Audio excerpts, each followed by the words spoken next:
Hello guys! Hello! This is for Leo.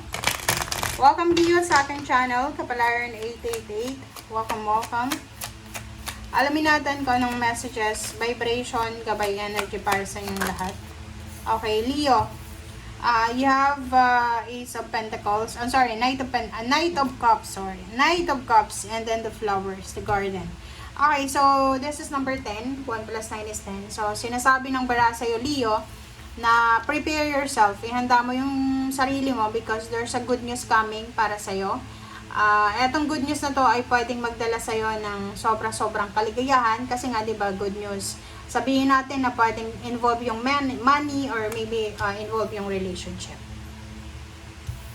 Okay, another here is sinasabi ng bara sa'yo na yun, punong-puno ka ng motivation this week. Punong-puno ka ng motivation, punong-puno ka ng excitement, motivation, excitement ang nakikita natin dito. Leo. Let's check.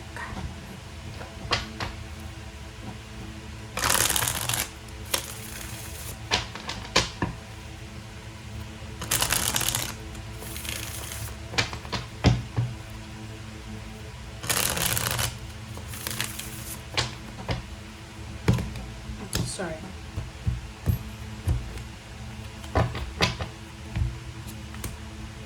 Alright, so, yun. Leo, sabi ng bara sa'yo dito, if you are contemplating, medyo hindi mo alam. Ang nakikita ko ditong makaka-resonate is yung mga Leo na like business person ka, business-minded, or yung mga Leo na may pera kayo na pangkapital para sa business. So, hindi nyo malaman kung saan nyo ba gagamitin yung pera nyo, or hindi nyo alam kung ano ba yung talaga yung gusto nyo. So, kung naka-resonate ka dito, sabi ng bara sa'yo, pag hindi ka sigurado sa linggong ito, wag mong itutuloy. Kumbaga, pwede mong i-delay, parang ganun. So, para hindi ka magsisi. Okay? So, gawin mo yung linggong ito na time para makapag-reflect, makapag-isip. Wag madalian, wag mapilis. Okay? Wag mabilis. Okay. So, there's a 7 of Swords. And reverse na the Moon, oh. Diba? Wala kang dapat alalahanin sa mga manloloko. Parang ganun ang nakikita ko sa'yo, Leo. May Leo dito na natatakot ka siguro na mag-invest sa isang negosyo. Natatakot ka na magtiwala if it's love life. Kung may nanliligaw sa'yo, pwedeng ibang lahi or pwedeng Pinoy, nakikita ko, natatakot ka. Hindi ka kahit binigyan ka na ng bouquet of flowers, pero natatakot ka pa rin. So, sinasabi ng barahan na to, huwag kang matakot. Okay, kailangan mong magtiwala. Hindi ka dapat matakot dito kung sino man yan. Kasi, manageable yung taong yan. Okay? So, wala kang dapat nakatakutan kung lolokohin ka ba yan or hindi. OMG, ba't lahat nito reverse? Okay. So, yun, lahat reverse. So, sinasabi ng bara sa'yo dito na walang magic daw. Okay, Leo? So, if you're expecting a miracle or magic sa linggong ito, walang magic daw. Okay? So, sa nakikita ko sa'yo dito, may mga Leo na masyadong aggressive, impulsive kayo. Sabi ng bara sa inyo dito, mag-iingat kayo sa mga decision making nyo. Okay? Huwag masyadong impulsive. Masisira yung diskarte mo niyan.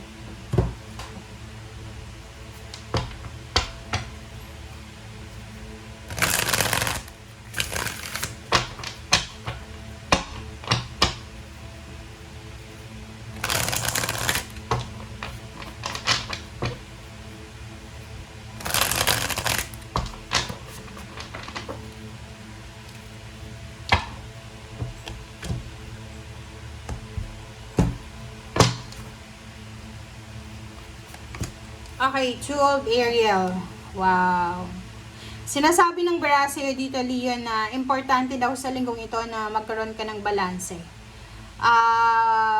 Balanse, bakit? Pwedeng marami kang ginagawa, marami kang obligations, may trabaho ka, tapos multiple jobs ba yan or projects? Kasi parang sinasabi ng bara sa'yo, hindi ka na nag-e-enjoy sa everyday life mo.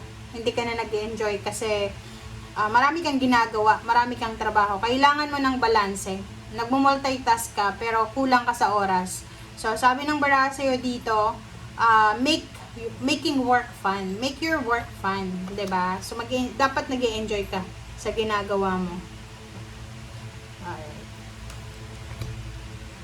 Okay, for Rafael. So, dito naman sinasabi ng baraha yon, you're looking for magic talaga eh. So, sa nakikita ko dito, may Leo dito na you're looking for other possibilities. 'Di ba? Naghahanap ka din ng milagro sa buhay. So, be careful of your thoughts and emotions kasi baka illusion lang yan or delusion. So, you need to be careful sa mga may isip mo this week. Okay? Okay, Nine of Raphael, make a wish daw. Okay, make a wish. Dreams become reality. Pero, depende yon. Yung minamanifest mo na magic, yung minamanifest mo na milagro, pwede yang mangyari kung yung wish mo is resonated sa wish ng universe. Pero kung wish mo lang yan, and alam ng universe na hindi yan makakabuti sa'yo, hindi yan mangyayari. Okay, pero make a wish pa rin. Okay, make a wish. Page of Michael, sorry. Dito naman sinasabi ng baraha, may challenges ka na posibleng ma-encounter sa linggong ito. Pero excited. Excited ka. Exciting ito eh. So, hindi ka natatakot siguro. And you're ready. You're ready, handa ka. So, if you will receive, kung self-employed ka, self-employed or freelancer, kung may mag-offer sa'yo ng new contracts or documents, review it, okay? Check it. Verify it kasi baka, ano yun na, baka may scam ka. Yun na nga, baka magkamali ka, okay? And the last card natin is Queen of Raphael. So, wow! This is love life, guys. So, isang water sign, Pisces, Scorpion, Cancer, or isang zodiac sign na hindi natin alam kung ano. Depende yun sa kung sino yung lalapit sa'yo. Sinasabi ng baraha sa'yo na there's an opportunity na magiging masaya ka sa taong ito. So, yun, prepare yourself sa kung ano man na approach ang gagawin niya sa'yo, okay? And, kung makikita mo dito, tinapos ang Queen of Raphael, sinimula ng Cavalier, and then the flowers, Cavalier. So, sabi ng baraha dyan, yun, love life. Ang linggong ito, kung single ka, if there's an opportunity na may makilala ka, babae ka man or lalaki, just grab the opportunity na magkaroon ka ng ano, like for example, friends or kausap kung gusto mo ng kausap. Yun, sabi ng baraha sa'yo dito, nakafocus ka pa rin sa pera. Puro pa rin pera yung isip mo. Pero, if you have time for love life, make sure na may time ka para sa sarili mo, sa trabaho. Yun nga, balance. Okay? Thank you. Bye!